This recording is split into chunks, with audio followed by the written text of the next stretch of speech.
Your lights go off for the night. You glance at the gauge and the humidity's climbing. 60, 65, 70.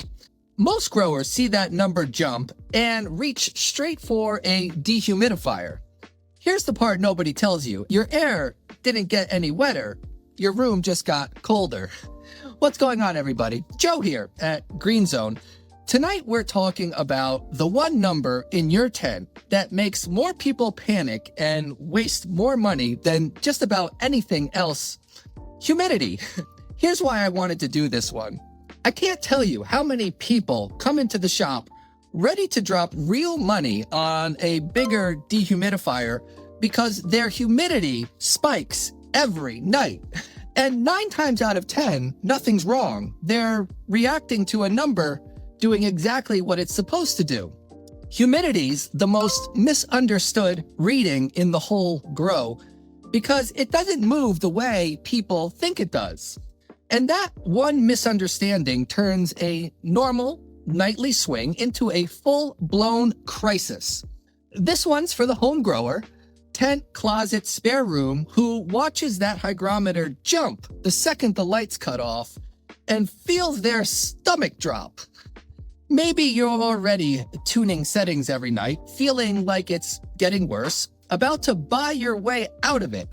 By the end of tonight, you'll know which swings are normal, which ones actually matter, and exactly what to check before you spend $1. Quick word on MyRemy if you're new here. It's a ChatGPT style grow bot trained on a huge body of grow knowledge, forums, guides, catalogs, books, and we lean on it here at the shop every day because it gives a clean, structured baseline answer. The kind that still surprise you after years of doing this. I ran tonight's 3 questions earlier, so I'm going to read you exactly what it said, then put the shop floor version on top. It's free on the website, right next to the grow guides. Go drop your own setup in front of it sometime. It'll give you straight starting point. Drop where you're growing from and what stage you're in, and veg, flower, just getting going, and tell me your worst lights off humidity number, the one that made you nervous. Good to see the regulars rolling in. Grab a seat, everybody. Let's get into it. Okay, well, here's the moment that kicks the whole thing off. Lights click off for the night, and out of habit, you check the gauge, and it's climbing. 55, 62, 70, and it just keeps going up. Your stomach drops because the one humidity rule you've fully observed is high humidity means mold, means ruined harvest. And maybe you're deep in flower with buds on the line and you're sitting there going, I didn't add water, I didn't do anything. So where is all this moisture suddenly coming from, and why right now?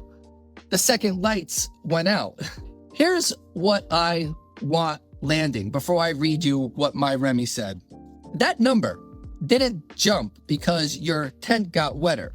Something else moved, and once you see what, the whole panic changes shape.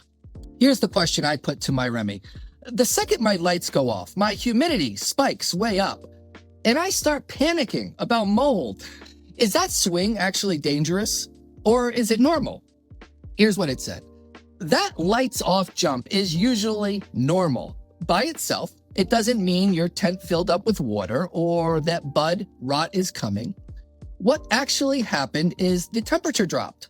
Relative humidity is relative to temperature. Warm air holds more moisture, cooler air holds less. So when the lights cut off and the tent cools down, the same amount of water in the air gets reported as a higher number. If you are at 55% with lights on and the temp drops a few degrees, seeing 65 or 70 for a while is completely normal. The real danger isn't the number flashing for a short window, it's moisture sitting on plant surfaces. When leaves, buds, or walls get cold enough to hit the dew point and water condenses. Wet surfaces, dense flower, stagnant air, that's where rot gets invited in. So here's the simple test. If relative humidity spikes after lights out, then slowly settles and everything's dry to the touch, no droplets, no damp smell, that's a normal nightly swing. If it climbs into the high 60s or 70s and stays there for hours, especially in mid to late flower, or you see condensation on walls or leaves, that's a real problem to fix.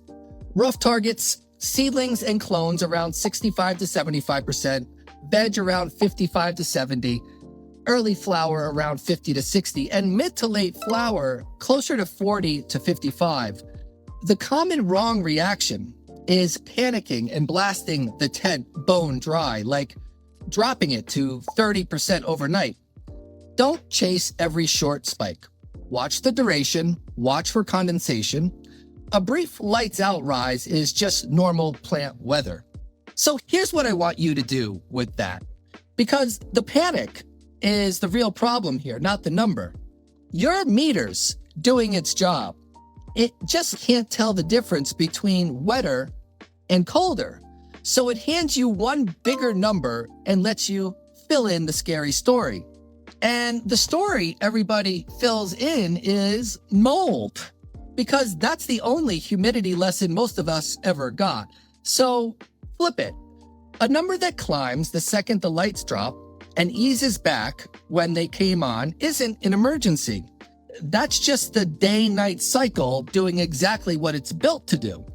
What actually deserves your attention isn't the peak, it's whether anything got wet and whether that high number parks there for hours instead of just passing through.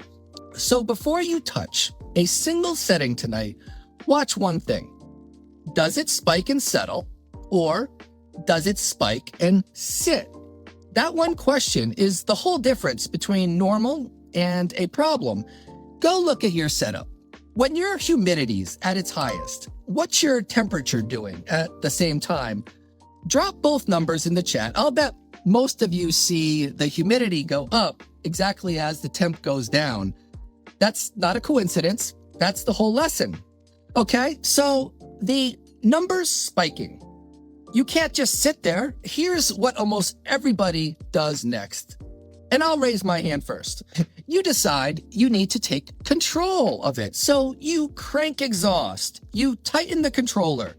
And when that doesn't pin it flat, you go buy a dehumidifier and set it to force one low number and hold it there all night. Feels completely logical. Humidity's dangerous, the number's high, take control of the number. And then, a few days in, you notice your tent's swinging harder than it ever did. Your daytime air is bone dry, and you're back at the controller every single night fiddling with it. The move that felt like taking control is the thing building a bigger swing than the one you started with. Let me show you what's really going on. So here's the next one I ran through MyRemy. Every time the number spikes, I crank the dehumidifier and tighten my settings. But now it feels like my tent's swinging harder than ever. Am I overcorrecting? Here's what it said. Yes, this is overcorrection. The wrong reaction is trying to pin humidity to one perfect number and cranking more gear every time the meter twitches. Here's what's happening. When the lights go off, the room cools. Cooler air holds less moisture, so the humidity jumps, even though the actual water in the air didn't explode. That bump is normal. But if you make the dehumidifier fight that spike too hard, it keeps pulling water after the room settles. Then the lights come on, the air warms, relative humidity drops, and now the tent's too dry in the daytime. Instead of a gentle, natural curve, you've built a bigger soothe. Too humid at night, too dry by day. Then you retune it again, and the plant gets dragged around with every adjustment. The better move is to manage a healthy range, not one pinned number. In veg, 55 to 70% is usually fine. In flower, aim more like 40 to 55, and in late dense flower, 40 to 50 is safer. You don't need the tent sitting at exactly 47% all day like it's guarding nuclear codes. Set the gear to blunt the peak, not erase the curve.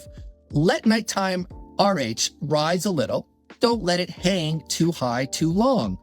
Use a wider deadband so it's not constantly clicking on and off.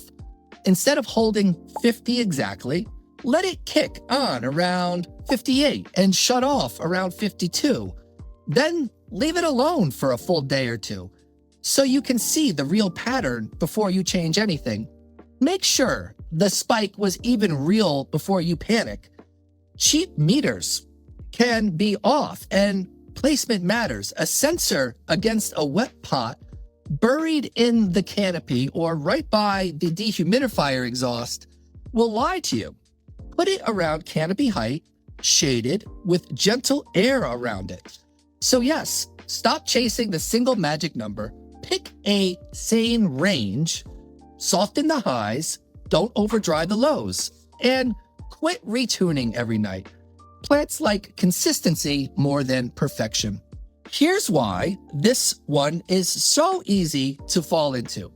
Every instinct says more control equals less risk. So you keep grabbing the wheel harder. And that's exactly the trap. Think about driving down the highway and feeling the car drift an inch in the lane.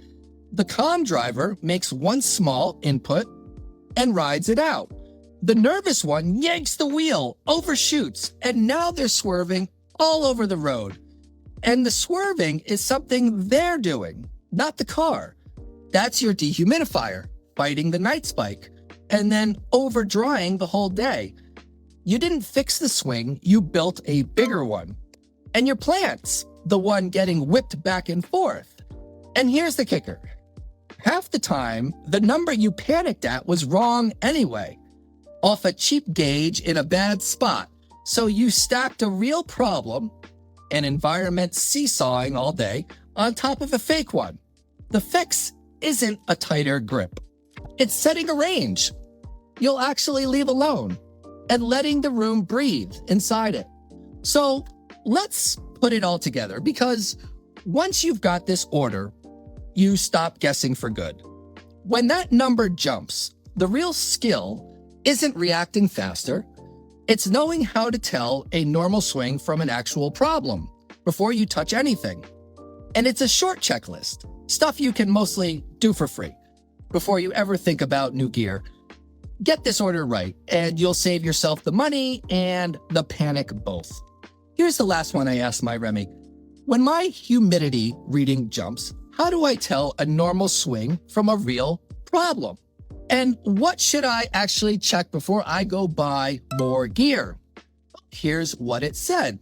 When your humidity reading jumps, the first move is this. Don't assume the room changed. Assume the reading might be wrong until you prove it. A lot of humidity emergencies are just a cheap meter in a bad spot. Here's the order. 1. Confirm the meter is accurate and well placed. Calibrate a cheap hygrometer with a sealed salt test. Damp salt in a cap, meter sealed in a container, wait 6 to 8 hours. It should read about 75%. If it reads 70, you know it's 5 points low. Then put the sensor at canopy height, out of the direct fan blast, away from walls, lights, and wet floors. 2. Read the trend, not one scary number. Look at 3 things. The peak, how long it stays there, and 24-hour average. A spike to 68% for 20 minutes is a totally different thing than 68% all night. 3. Match the target to your stage. Seedlings and clones around 65 to 75%, veg around 55 to 70, early flower 45 to 60, late flower with dense buds 40 to 50. The real enemy is condensation and sustained wet, not one brief peak. 4. Confirm air is moving around the canopy, so a high reading never turns into wet buds. You're not blasting them like a car wash, you just want no dead, still pockets. 5. Find the free moisture sources before you buy anything. Empty runoff trays.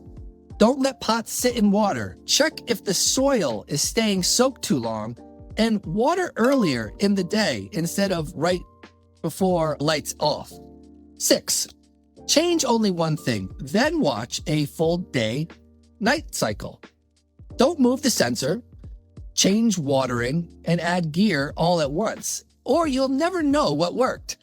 If you truly need a dehumidifier, set it to blunt the peak, not chase one perfect number. Letting the room cycle around 50 to 58% in flower is much saner than fighting to hold exactly 50 all day.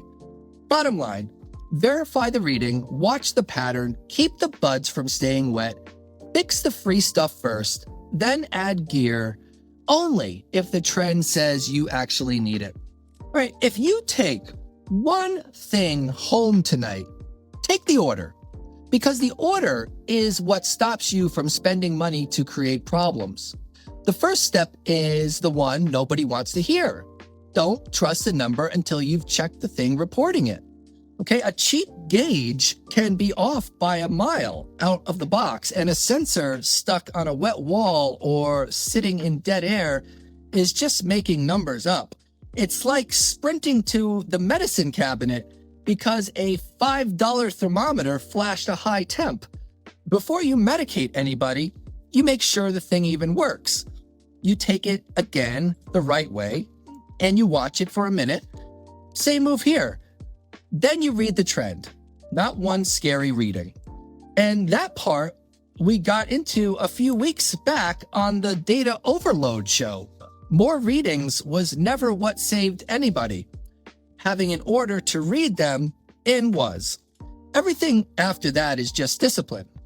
Match your stage, fix the free stuff first, change one thing at a time. Honestly, the cheapest upgrade in your whole tent isn't a bigger dehumidifier, it's 2 minutes making sure your gauge isn't lying to you. So here's the one thing I want stuck in your head tonight. That humidity number jumping when the lights go off almost never means your tent got wetter. It means your room got colder, and your meter just can't tell the difference. That's the misunderstanding I teased at the top of the show, and it's been quietly costing people money for years. And remember what actually threatens the plant. It's not the percentage on the gauge, it's water beating up on a bud and a high reading that sits there for hours. Condensation is what rots a plant. The percentage is just the number of it. So don't chase the twitch. Read the trend. Pick a range, let the room breathe inside it, and change one thing at a time. More gear was never more control. Half the time, it's just a bigger seesaw. I appreciate everybody who hung out tonight. Good crew in here. Good questions in the chat. If you're catching this on a replay, I want to hear it. What's your lights off humidity number? And what's your temperature doing at the same time? Drop both in the comments. And if you've ever bought a dehumidifier you didn't actually need, say it loud so the next person thinks twice before they panic. And if you've got an environment situation that's been driving you nuts, a number that doesn't add up, a swing you can't explain, drop it below. We pull real grow problems right out of these comments and break them down on future shows. And one more, if you've got a photo that shows tonight's lesson, send it in. Hygrometer reading high, lights off, condensation beating on a tent wall, your humidity and temp graph crossing each other on the controller. We might feature it during the week to drive the lesson home. No promises, but we look at every single one. This is the whole reason we built Green Zone the way we did. Education first, no pressure, straight answers. Plenty of folks walk in sure they need a bigger dehumidifier and walk back out having just moved their watering an hour earlier. We're good with that. And MyRemy is sitting right there on the website, gzgrowshops.com, free. Ask it about your own stage and your own numbers. It'll give you a clean baseline to start from instead of a forum argument. And if you're local or anywhere in New England, come see us in Worcester. Bring your numbers. We'll talk through your setup with you face to face. Real growers, real talk, no fluff. Good night, everyone.